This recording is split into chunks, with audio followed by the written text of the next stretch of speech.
the easiest way is to collect data on formats, on forms. You go out, collect data, come back, key it in. You need a data entry operator to do that. Okay, 6,000 rupees a month at the most. She or he will input the data, and then it's all done, right? So, sorry. Where to find these people for 6,000? Oh, there are agencies, and I can pass on the number. Yes. So yeah. Yeah. No, there are people who specialize. At the most. The most important thing in NGO sector, people are finding it difficult to write report. They are doing work. That's true, because there's no time, and who will do it? Case studies are fantastic way of documenting what we do. We'll just come back here. Yeah? You can see how excited we are about data. Yeah. Okay. Case studies, excellent way of recording qualitative information, right? It gives a picture of the work done.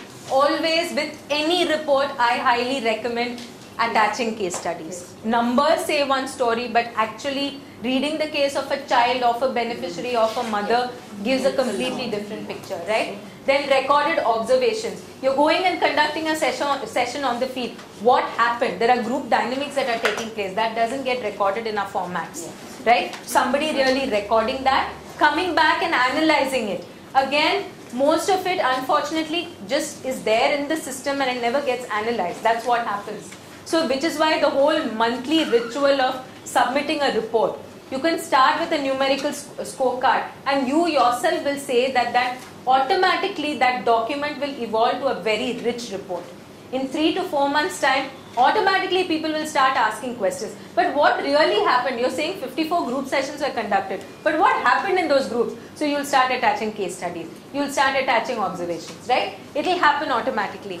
If you're working with adolescents, for example, and you want to record impact, diaries, daily diaries. For our community workers, what we did was to give them diaries, and we told them to note down at the end of every day what are some of the things that stayed in their mind. So we got a very rich analysis of, the socio-economic kind of information, psychosocial information about mothers and the kind of care that they were taking of their newborn infants. It was beautiful data that was there, because she said that, I went and in the Kumbharwada community, every time a child got diarrhea, the mother would wait for a Monday and give the child milk of a donkey.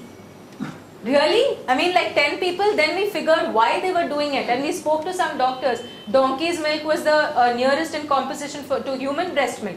So actually there is some, truth in the damn thing, but unfortunately, because of the amount of contamination, that baby eventually died because it just became worse. But that kind of data, otherwise you don't record, right? It was there in a community worker's daily diary. So this is a great way again to collect. But then someone has to spend the time looking at all of it. Otherwise, there's no point.